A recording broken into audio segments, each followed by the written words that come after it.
तर आज आमचा नादब्रह्म ग्रुप आपल्या पायाभूत प्रशिक्षणाचा दिवस क्रमांक 3 याबद्दल रिव्ह्यू देण्यासाठी मंचावर उपस्थित आहे.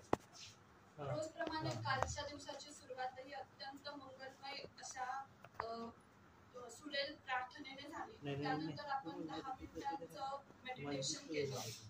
कालच्या दिवसासाठी आपल्याला 2 प्रमुख वक्ते लाभलेले होते. पहिले म्हणजे श्रीयुत टी.बी. सोनार सर, जे व्यवसाय शिक्षण व प्रशिक्षण प्रादेशिक कार्यालय नाशिक येथे वरिष्ठ लिपिक या पदावर कार्यरत आहेत. आणि दुसरे म्हणजे श्री वसंत चौधरी सर, जे सेवानिवृत्त उपसचिव वित्त विभाग मंत्रालय येथे होते. दोघांनी आपल्याला अत्यंत कमी वेळेत अमूल्य असे मार्गदर्शन केले. त्यातील सोनार सरांनी व्यवसाय शिक्षण व प्रशिक्षण विभागातील कार्यालयीन कार्यपद्धती या विषयावर सखोल असे मार्गदर्शन केले व ते स्वतः सिस्टीमचा भाग असल्यामुळे त्यांना मुळातच सगळी मेंटॅलिटी, आपल्यामध्ये जी काही निगेटिव्हिटी आलेली आहे आणि या सगळ्या सिच्युएशन साठी मला संत कबीर यांचा एक दोहा आठवतो, बुरा जो देखन में चलिया बुरा न मिलिया कोई, जो मन खोजा आपना तो मुझसे बुरा न होय. या दोह्यात संत कबीर म्हणतात, आपण इतरांच्या चुका शोधण्याचा प्रयत्न करत असतो. जसे की आमचे प्रिन्सिपल सर आमचं ऐकत नाही, आमचे GI सर आमचं ऐकत नाही, आमचे सर्व्हिस बुक्स रेडी नाहीये, अजून एक स्तरचा प्रस्ताव गेलेला नाहीये, असे सगळे प्रश्न आपल्याकडे होते. पण आपण कधी स्वतः इनिशिएटिव्ह घेऊन ह्या सर्व गोष्टी पूर्ण करण्याचा प्रयत्न केला का? याची जाणीव का सोनार सरांनी करून देताना असं म्हणलं की इतरांवर दोषारोप करण्याऐवजी स्वतःच्या चुका ओळखून त्यावर तुम्ही काम करायला हवं. आणि त्यांनी बरंच काही मार्गदर्शन केलं. पुढील माहिती माझ्या सहकारी अश्विनी मॅडम देतील. मॅडमनी ओळख करून दिली होती आपल्या वक्त्यांची. तर त्यामध्ये जे माननीय सोनार सर आहेत त्यांनी आपले बरेचसे मुद्दे क्लिअर केले. त्यांनी सुरुवातीला आपल्याला आपला विभाग कोणता आहे, त्याच्यानंतर आपले शिक्षण मंत्री प्रभात लोढा साहेब वगैरे ह्या गोष्टी आपल्या बेसिक ज्या आपल्याला माहिती आहेत त्या सांगितल्या. त्यानंतर त्यांनी आपल्याला आपल्या विभागाच्या अंतर्गत ज्या काही मुख्य योजना आहेत त्याबद्दल माहिती दिली. त्यामध्ये सर्वात महत्वाची म्हणजे आपली ही शिल्पकारागीर प्रशिक्षण योजना CTS, त्यामध्ये म्हणजे आपली निवड जी झाली आहे या स्कीमच्या पदासाठी झाली आहे, क्राफ्ट इन्स्ट्रक्टर शिल्प निदेशक म्हणून. तर ही सर्वात महत्वाची स्कीम आपल्या विभागाच्या अंतर्गत. त्यानंतर 11वी 12वी साठी सरांनी आपल्याला सांगितलं की उच्च माध्यमिक व्यवसाय अभ्यासक्रम आणि द्विलक्ष्य अभ्यासक्रम. त्यानंतर 9वी 10वी साठी पण सरांनी आपल्याला सांगितलं की कुठल्या योजना आहेत, पूर्व माध्यमिक आणि पूर्व व्यावसायिक अभ्यासक्रम. त्यानंतर सरांनी अप्रेंटिसशिप साठी आपल्याला BTRI मूलभूत प्रशिक्षण तथा अनुषंगिक सूचना केंद्र याबद्दल ही माहिती दिली. त्यानंतर सरांनी आपल्याला बरेचसे मुद्दे, जसं की आदिवासी जिल्हा असेल तर सार्वत्रिकरण जे आहे त्याबद्दल सरांनी आपल्याला माहिती दिली. त्यानंतर आदिवासी जर जिल्हा असेल आपल्याला तर सरांनी एक स्तर बद्दल आपल्याला सांगितले की आपल्याला प्रोत्साहन म्हणून तिथं एक वरचं वेतन स्तर दिला जातो आणि त्यासाठी लागणारे जे कागदपत्र आहे सरांनी सांगितलं की तुम्हाला चेकलिस्ट प्रमाणे बनवायचे आहेत आणि इथं तुमच्या रिजनल ऑफिसला सबमिट करायचे आहेत, जेणेकरून आपल्याला त्याचा फायदा घेता येईल. त्यानंतर सरांनी आपल्याला सर्वात महत्वाचं म्हणजे महाराष्ट्र नागरिक सेवा नियम अंतर्गत सरांनी आपल्याला काही गोष्टी सांगितल्या की जसं की आपण आपल्या संस्थेत कार्यरत आहे तर सर्वात महत्वाची गोष्ट म्हणजे आपल्याला पाळायला पाहिजे ती शिस्त. सरांनी सांगितलं की मुख्यालय सोडण्याच्या आधी आपली रजा मंजूर झालेली असावी, कारण रजा हा आपला हक्क नाही, आपला हक्क आहे वेतन. वेतन देण्यापासून आपल्याला कोणीही रोखू शकत नाही, पण रजा हा आपला हक्क नाहीये. त्यानंतर आपल्याला सरांनी डिअरनेस अलाउन्स, डेली अलाउन्स यातला जो फरक आहे तो क्लिअर केला सरांनी आपला. त्यानंतर आपला जो विभाग आहे त्यामध्ये वेगवेगळ्या समित्या आहेत, तर त्या समित्यांबद्दल सरांनी माहिती दिली. जसं की आपल्या विभागाशी संबंधित काही नियम तरतूद केलेले आहेत, त्यानुसारच आपण कामकाज करायला हवे. जर आपण नियमांचं उल्लंघन करून काही काम करत असेल तर त्याच्यासाठी विभागीय चौकशी समिती असते व विभागीय चौकशी पुस्तक असते जे आयुक्तांच्या अंडर असते. त्यामध्ये आपल्यावर चौकशी बसू शकते जर आपण आपलं गैरवर्तन दिसून आलं तर. नंतर सरांनी अजून सांगितलं की दुसरी समिती म्हणजे महाराष्ट्र कोषागार नियम बद्दल पण सर बोलले आपल्याला. जसं की ड्रॉइंग आणि डिस्बर्सिंग ऑफिसर की हे प्रत्येक कॉलेजला याचं प्रबंधक म्हणून एक पद असते, नसल्यास प्रिन्सिपल हा तिथला डीडीओ लॉगिनचे मेन असतात, की जे आपले सॅलरीचं म्हणजे आपला जो पगार आहे तो ट्रेझरी मधून विड्रॉ करणार आणि आपल्याला डिस्बर्स करणार. त्यानंतर सर आवक जावक बद्दल सुद्धा बोलले, इनवर्ट नंबर आउटवर्ट नंबर.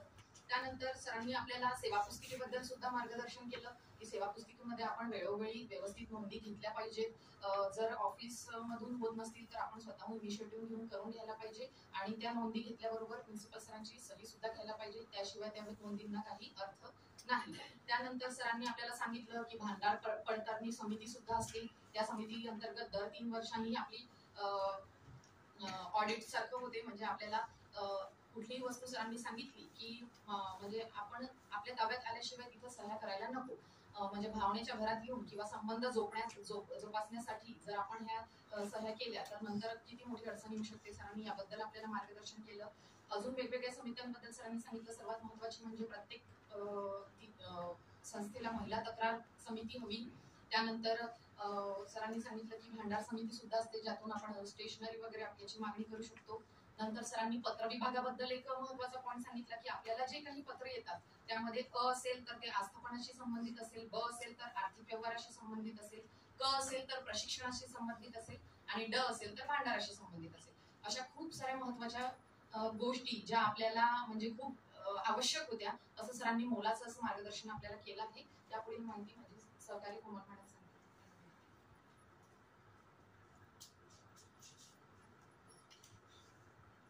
नमस्कार. आताच माझ्या सहकाऱ्यांनी सोना सरांनी आपल्याला जी माहिती सांगितली त्याची संक्षिप्त रूपामध्ये तुमच्यासोबत मांडणी केली आहे. तर आपल्याला वसंत चौधरी सरांनी महाराष्ट्र नागरी सेवा अधिनियम याबद्दल भरपूर काही माहिती दिली. आजही त्यांचं लेक्चर आहे. तर थोडक्यात मी इंट्रोडक्शन करून देते की महाराष्ट्र नागरी सेवा अधिनियम म्हणजे काय. म्हणजे शासकीय कर्मचारी जेव्हा शासकीय सेवेमध्ये रुजू होतो आणि त्या शासकीय सेवेत असताना येणाऱ्या वेगवेगळ्या प्रसंगांचं विनियमन म्हणजे महाराष्ट्र नागरी सेवा अधिनियम आहे.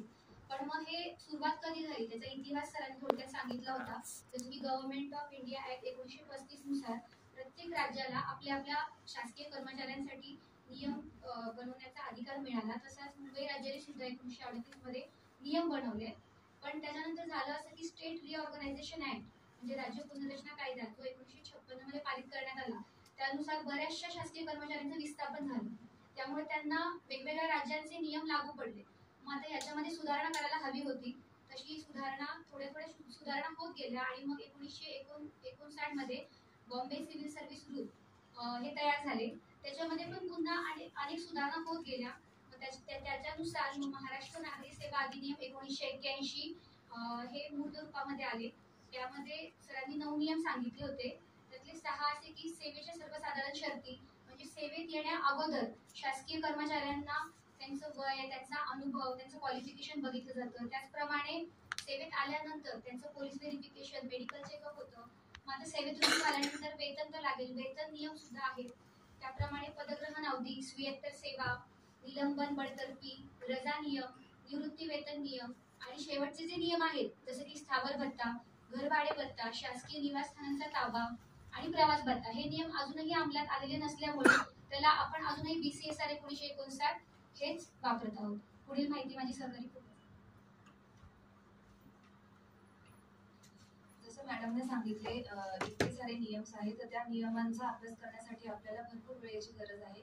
तर सध्या स्थितीमध्ये आपल्याला जे इम्पॉर्टंट असणारे नियम आहेत ते सरांनी आपल्याला सांगितले. जसं की रूल नंबर 9 मध्ये नियम 9 यामध्ये व्याख्यान जवळजवळ 58 डेफिनेशन्स आहेत. तर त्या डेफिनेशन्स पैकी काही डेफिनेशनसाठी आपल्याला ह्या कंडिशनसाठी उपयुक्त आहेत, ज्या की आहे 9.10 ज्यामध्ये भारताचा किंवा राज्याचा एकत्रित निधी म्हणजे एक आपली तिजोरी भारताची किंवा राज्याची, तर ह्या तिजोरीमध्ये येणारा पैसा 3 मार्गाने येतो, जो आहे रेव्हेन्यू डिपार्टमेंट थ्रू, त्यानंतर बॉरोइंग्स कर्ज उभारणे आणि deposits in the form of bonds. त्यानंतरचा दुसरा सब रूल 9.12 ज्यामध्ये आपल्या पहिल्या नियुक्तीची तारीख म्हणजे फर्स्ट डेट ऑफ एम्प्लॉयमेंट. तर सर्वसाधारणपणे पहिल्या नियुक्तीची तारीख ही जेव्हा कर्मचारी त्याचा कार्यभार सांभाळतो, त्याचा चार्ज घेतो, तर ती पहिल्या नियुक्तीची तारीख कन्सिडर केली जाते. तेच जर कोणता कर्मचारी एका जुन्या संस्थेत काम करत असेल आणि त्या संस्थेतून तो नवीन संस्थेमध्ये येत असेल एका प्रॉपर मार्गाने, प्रॉपर वेने, तर त्याची पहिल्या नियुक्तीची तारीख ही पहिली कन्सिडर केली जाते. त्यानंतरचा रूल आहे 9.16 ज्यामध्ये स्वेतर सेवा म्हणजे फॉरेन सर्व्हिस. तर आपण डेप्युटेशन आणि स्वेतर सेवा यामध्ये सिमिलर समजतो आपण याला, पण स्वेतर सेवेमध्ये जे कर्मचाऱ्याचं वेतन आहे ते वेतन त्याला वेगळ्या मार्गाने म्हणजे भारताच्या निधीतून किंवा राज्याच्या निधीतून न देता त्याला वेगळ्या निधीतून दिलं जातं. त्याला स्वेतर सर्व्हिस किंवा स्वेतर सेवा असं म्हटलं जातं. त्यानंतरचा रूल आहे 9.27 ज्यामध्ये पदग्रहण अवधी म्हणजे जॉईनिंग टाइम. तर पदग्रहण अवधी हे कधी जेव्हा कर्मचाऱ्याला नॉर्मल त्याची बदली होते एका कार्यालयातून दुसऱ्या कार्यालयामध्ये, तर तो जो टाइम दिला जातो त्याला पदग्रहण अवधी म्हटलं जातं. पण तीच बदली जर त्याने विनंती बदली म्हणून घेतली असेल तर त्या कंडिशन मध्ये त्याला ती पदग्रहण अवधी दिली जात नाही, त्याला ज्या त्या वेळेला तिथे हजर राहावं लागतं. आणि शेवटचा 9.28 जो लीव्ह म्हणजे आपण कधी कधी काय करतो, आपण डिरेक्टली सुट्टी मारतो आणि म्हणतो मी रजेवर आहे, पण ती रजा कन्सिडर केली नाही जात, तिथे आपण गैरहजर असतो. तर जेव्हा आपण रजा एक आपल्या हेड कडनं जेव्हा ती मंजूर करून घेतो तर त्या गोष्टीला आपण रजा असं म्हणू शकतो. आता पुढील काही गोष्टी तुम्हाला माझे सहकारी मिस्टर कांबळे सर सांगतील.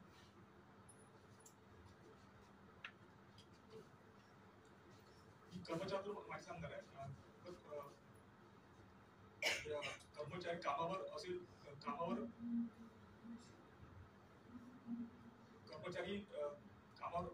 तर त्याला कामाचं वेतन मिळेल. कर्मचारी गरज असेल तर त्याला वेतन मिळणार नाही. आणि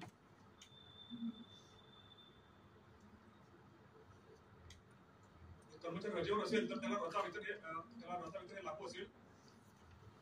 प्रतिनियुक्ती तर कर्मचारी प्रतिनियुक्ती असेल तर त्याला प्रतिनियुक्ती भत्ता प्लस त्याला वेतन मिळेल. कर्मचारी अगर निलंबित असेल तर त्याला निर्वाह भत्ता मिळेल. कर्मचारी जर बेपत्ता असेल तर त्याला 7 वर्षापर्यंत त्याला कोणताही भत्ता मिळणार नाही. पण कुटुंबाने जर एफआयआर केली असेल तर त्याच्या कुटुंबाला 1 वर्षाच्या नंतर ते लागू असतील. आपण सेवा पुस्तक नोंद घेतली बरोबर, त्याची प्रोसिजर काय होती तेवढी फक्त एक्सप्लेन करा. तुमचं सेवा पुस्तक तयार झालं बरोबर, त्यासाठी काय काय प्रोसिजर केली तुम्ही?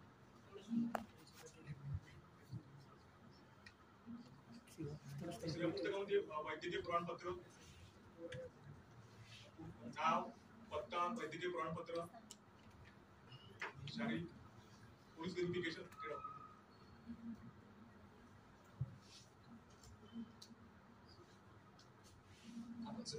आपण सध्या बघत आहोत महाराष्ट्र नागरी सेवा सर्वसाधारण सेवा शर्ती नियम 1981. तर यामध्ये आपण व्याख्या बघितल्या, तर व्याख्यामध्ये 9 नंबरमध्ये व्याख्या दिलेली आहे. त्यात एकूण 58 व्याख्या आहेत, डेफिनेशन्स. तर त्यापैकी आपण एक 9 नंबर मधील 34 नंबरची व्याख्या आहे, ती आहे महिना, कॅलेंडर मंथ. तर आपण जो काय कॅलेंडर मंथ कन्सिडर करतो तो इरेस्पेक्टिव्ह ऑफ डेज असतो. तर त्या महिन्यात किती दिवस आहेत, 30 डेज आहेत, 31 डेज आहेत, 28 डेज आहेत. त्याला हे काहींची याची काही आवश्यकता नाही, त्याला आपण महिन्यात कन्सिडर करणार आहे. त्याच्यानंतर 9:36 मध्ये आपल्याला वेतनाबद्दल माहिती दिलेली आहे. तर आपलं वेतन काय असते, मूळ वेतन असते, बेसिक पे. बाकीचे जे काय असतात ते आपले अलाउन्सेस असतात. तर हे वेतनाची पद्धती जी आहे ती अकॉर्डिंग टू कमिशन्स येत गेलेली आहे. सुरुवातीला 5 कमिशन होते, 5 कमिशन पर्यंत वेतन श्रेणी होती. त्याच्यानंतर 6 कमिशन मध्ये पे बँड होता. त्याच्यानंतर 7 कमिशन जो आपल्याला सध्या लागू आहे. त्यामध्ये काय पे मॅट्रिक्स मध्ये काय आहे, स्तर लेवल आहे. त्याच्यानंतर 9 नंबरची व्याख्या आहे. 9 नंबरच्या व्याख्येमध्ये 50 नंबरची व्याख्या आहे निर्वाह भत्ता.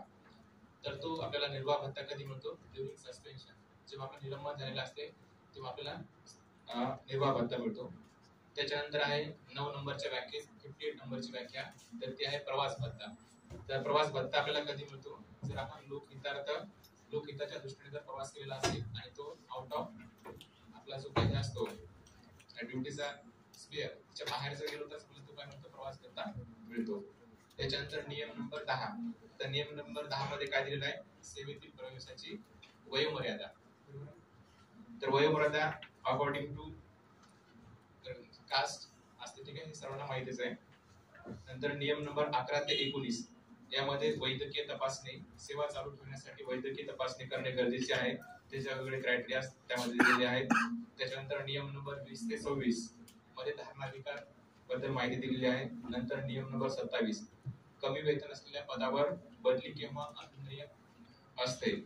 जर एखाद्या कर्मचाऱ्याला पनिशमेंट दिली असेल किंवा त्याची ओन रिक्वेस्ट असेल किंवा अबोल्युशन ऑफ पोस्ट पद नष्ट झाल्यामुळे त्याला काय करू शकतो आपण, कमी वेतन असलेल्या पदावर बदली केली जाते किंवा त्याची शारीरिक अपात्रता आलेली असेल तर त्याला कमी वेतन असलेल्या पदावर बदली अनुज्ञेय असते. नंतर नियम नंबर 28 वेतन व भत्ते मिळण्याचा दिनांक, त्याची एक दिनांक ठरवलेला असतो. त्याच्यानंतर नियम नंबर 30 आणि 31 मध्ये कार्यभाराबद्दल माहिती दिलेली आहे. त्याच्यानंतर नियम नंबर 34 संपूर्ण वेळ शासन सेवेसाठी आपण 24/7 शासनाच्या सेवेत आहोत असं गृहीत धरला आहे अकॉर्डिंग टू नियम नंबर 34. त्याच्यानंतर नियम नंबर 35 ते 49 यामध्ये सेवा अभिलेख बद्दल सर्व माहिती आहे. तर हा आपण जो काही बघितलेला आहे तो काय आहे, महाराष्ट्र नागरी सेवा सर्वसाधारण सेवा शर्ती नियम 1981. यानंतर पुढचा पाठ जो आहे महाराष्ट्र नागरी सेवा पदग्रहण अवधी स्वेतर सेवा बडतर्फी निलंबन इत्यादी काळात करावयाचे प्राधान्य असे सर.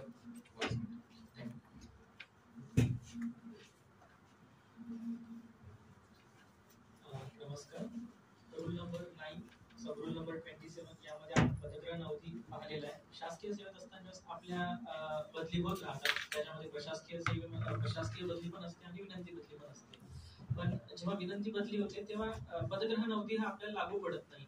पण तेच जर का प्रशासकीय बदली होते आपली तर तेव्हा पदग्रहण अवधी लागू पडतो.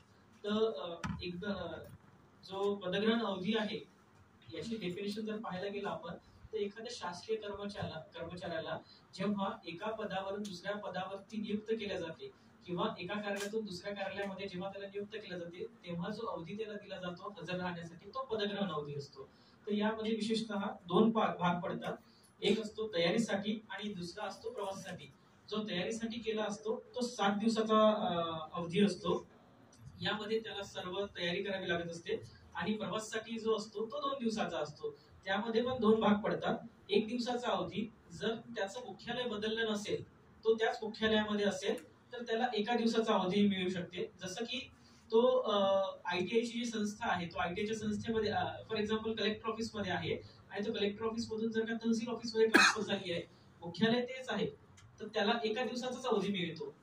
पण जर का तो नाशिक जिल्ह्यामध्ये आहे आणि नाशिक जिल्ह्यामधून त्याचा एक जिल्हा सोडून जर का लगेचच्या जिल्ह्यात निवडत असेल तर त्याला 1 दिवसाचा मिळतो. पण तो जर का एक जिल्हा सोडून म्हणजे मध्ये एक जिल्हा असतो आणि त्याच्यानंतर दुसरा असं जर का होत असेल तर त्याला 2 दिवसाचा अवधी मिळत असतो. अशा प्रकारे 1 आणि 2 दिवसाचा असे सेपरेट आणि 7 दिवसाचा तयारीसाठी असा टोटल 9 दिवसाचा पदग्रहण अवधी त्याला मिळत असतो. यामध्ये सार्वजनिक सुट्ट्या हा धरल्या जात नाही आणि जर त्यामध्ये रविवार वगैरे आला असेल तर तो धरला जात नाही, सार्वजनिक सुट्ट्या धरल्या जातात. पण जर सेवेमध्ये असताना जेव्हा ऑर्डर मध्ये असं लिहिलं असेल की तात्काळ हजर व्हावं लागेल तर अशा कंडिशन मध्ये जे आपल्याला 9 दिवसांची पदग्रहण अवधीसाठी जो मिळालेला आहे यामध्ये जेवढा उपभोगला, जसं आपण 9 दिवसाचा पदग्रहण अवधी आहे त्याच्यापैकी आपण फक्त 2च दिवसाचा अवधी आपण भोगलेला आहे. त्याच्यापैकी 7 दिवस अजूनही आपले शिल्लक आहेत. तर असे 7 दिवसाचा अवधी हा आपला अर्जित रजेमध्ये जमा केला जातो. पण तशी ऑर्डर असली तर, पण जर तसं नसलं, तशी ऑर्डर नसली आणि आपण 2 दिवसात जरी हजर झालो तर उर्वरित जो अवधी आहे तो अर्जित रजेमध्ये मोडला जात नाही. त्यानंतर जर विशेष काही कारण असेल तर तेव्हा 30 दिवसांपर्यंत हा पदग्रहण अवधी वाढवता येतो. हा तो जो अधिकारी आहे त्याच्याकडे हा अधिकार असतो. जर एखाद्या वेळेस काही अडचण असेल, त्याला तेवढ्या ड्युरेशन मध्ये हजर राहणं होत नसेल तर तो तसं करू शकतो, 30 दिवसांपर्यंत वाढवू शकतो. यापुढील माहिती आमचे सर अहिरराव सर.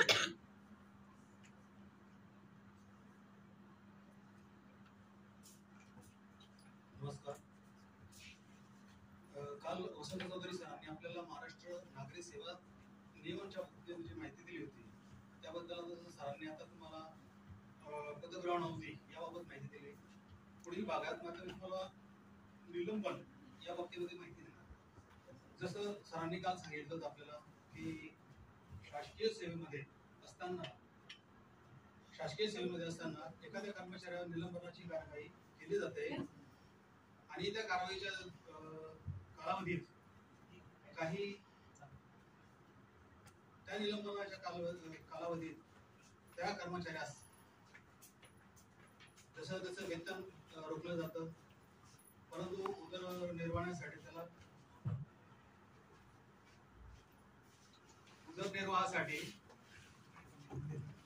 जी काय रक्कम दिली जाते तिला निर्वाह भत्ता म्हटलं जातं.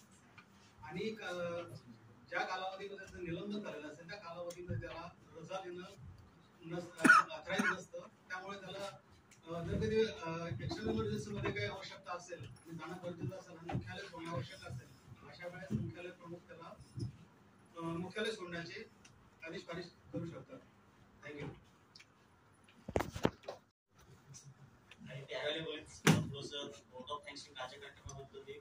स्पेशली आपले वैभव देवकर सर गांधी ऑफिस यांनी काम केलं, सुंदर काम केलं त्यांनी. त्याच्यानंतर आपले वरिष्ठ लिपिक सोनार साहेब यांनी आपल्या प्रशिक्षणाला विविध वेगवेगळ्या माहिती दिल्या आणि बारकावे समजून सांगितले आपल्या ऑफिस संदर्भात, कार्यालयाच्या आर्थिक.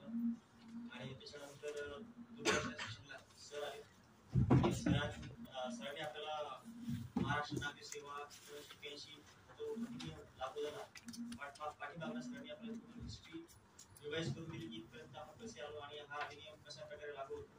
त्याच्यामध्ये सरांनी सेवा पुस्तकाबद्दल माहिती दिली.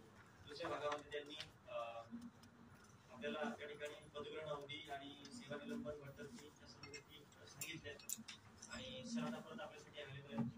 तर मी पुढील याच्यासाठी मॅडम यांना मार्गदर्शन करतो की त्यांनी